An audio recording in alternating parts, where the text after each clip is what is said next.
પાલડી ખાતે શ્રી પંકજ જૈન સંઘના 50મી સાલગીરીનો ધ્વજાનો સુવર્ણ મહોત્સવ ઉજવાયો। પંકજ જૈન સંઘના અધિપતિ શ્રી સંભવનાથ દાદાની અસીમ કૃપાથી 50મી સાલગીરીની ધ્વજા સુવર્ણ મહોત્સવનો પ્રારંભ 17 જાન્યુઆરી પોષ વદ 14ના શનિવારના રોજ શ્રી પંકજ જૈન સંઘના સ્થાપક શ્રી ભદ્રંકર સુરીશ્વરજી મહારાજના પ્રશિષ્ય રત્ન પૂજ્ય બાપજી મહારાજ સાહેબની ઉજ્જવલ પરંપરાના સંવાહક ગચ્છાધિપતિ શ્રી નરરત્ન સુરીશ્વરજી મહારાજ સાહેબની નિશ્રામાં યોજાનાર છે। આ ધ્વજા સુવર્ણ મહોત્સવ મહાસુદ સાતમને તારીખ 25મી જાન્યુઆરીના રોજ સમાપન થશે।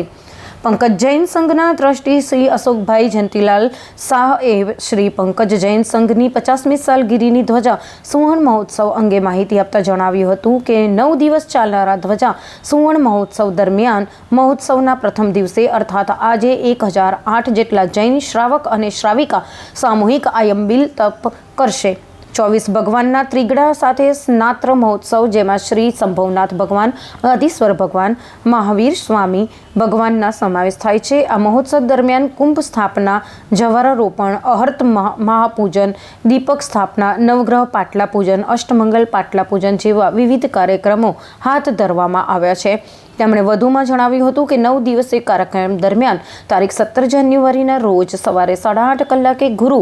ભગવંતોની રાજાશાળી પ્રવેશ, તારીખ 18 જાન્યુઆરીના રોજ સંગીતકારનો વિશિષ્ટ 24 ત્રિગડા સાથે ભવ્ય સ્નાત્ર મહોત્સવ, રાત્રે 8 કલાકે હર કાર્ય સંભવ કે વિષય પર શ્રી રાહુલ કપૂર જૈનનું યુવાનોને પ્રોત્સાહિત કરનારું સ્પીકર, 19 જાન્યુઆરીના રોજ સવારે 8:30 કલાકે શ્રી ભક્તાંબર પૂજન અને 2:30 વાગે પાર્શ્વ પંચકલ્યાણકની પૂજા। મહત્વની વસ્તુઓ છે કે જૈન શ્રાવક અને શ્રાવિકાને જૈન ધર્મના જ્ઞાનની કસોટી રૂપે તારીખ 19 જાન્યુઆરીના રોજ રાત્રે 8 કલાકે કૌન બનેગા સમ્યક જ્ઞાનની કસોટી પણ રાખવામાં આવી છે। આમાં બાળકોમાં જ્ઞાનમાં જૈન શાસનની કાર્યશૈલીનું વધારાનું જ્ઞાન મળી શકે તે માટે ક્વિઝનું પણ આયોજન કરવામાં આવ્યું છે। અમે લોકો કરતા રહીએ છીએ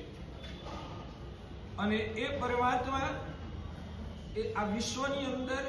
સર્વોચ્ચ પવિત્રતાને પ્રાપ્ત કરી ચૂક્યા છે। એની ઉપાસના કરવાથી,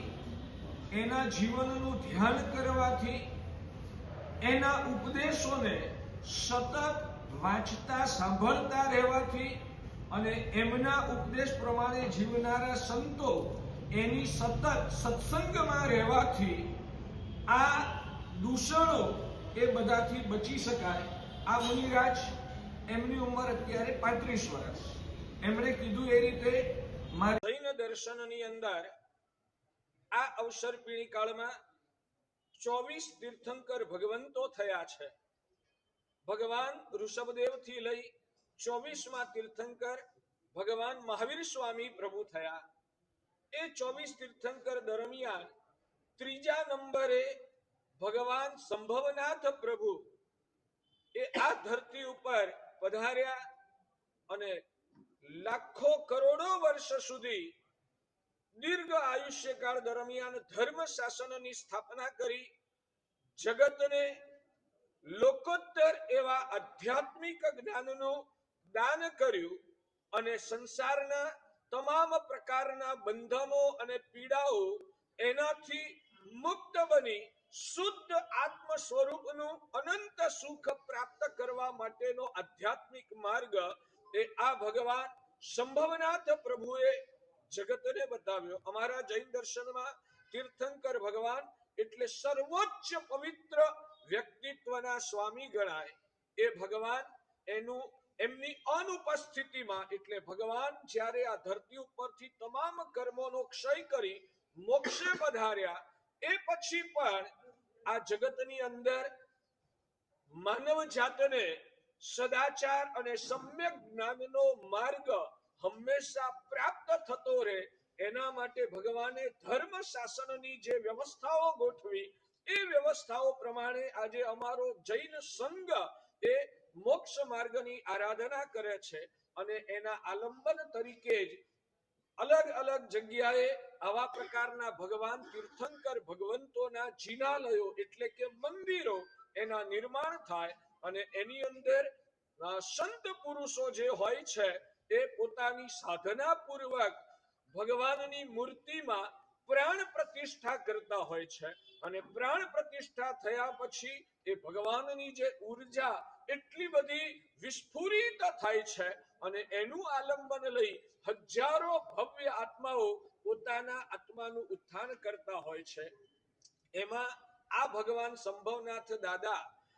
અહીંયા જ્યારે જૈનોનો વિસ્તાર વધતો ગયો ત્યારે અમારા પરમ ઉપકારી ગુરુ ભગવાન આચાર્ય ભગવાન ભદ્રંકર સુરીશ્વરજી મહારાજાએ આ વિસ્તારમાં વસતા જૈનોને પ્રેરણા કરી અને આ દેરાસર એનું નિર્માણ કરાવ્યું અને એ દેરાસરની અંદર એ ગુરુ ભગવંતે સ્વયં પોતે પ્રતિષ્ઠા કરવા દ્વારા અહીંયાની ઉર્જાને સજીવન કરી અને એ પછીના આ 50 વર્ષ દરમિયાન હજારો આત્માઓએ આ ભગવાનની, હજારો શબ્દ પણ કદાચ નાનો પડે, મારી દ્રષ્ટિએ લાખો આત્માઓએ અહીં આવીને આ ભગવાનની પૂજા ઉપાસના કરવા દ્વારા પોતાના વિચારોમાં નિર્મળતા પ્રગટ કરી, પોતાના અંદરના કષાયોનો હ્રાસ કર્યો અને અંદરની તૃષ્ણાઓ અને આસક્તિઓને ઓગાળવા દ્વારા અંદરથી એ બધાએ સમાધિ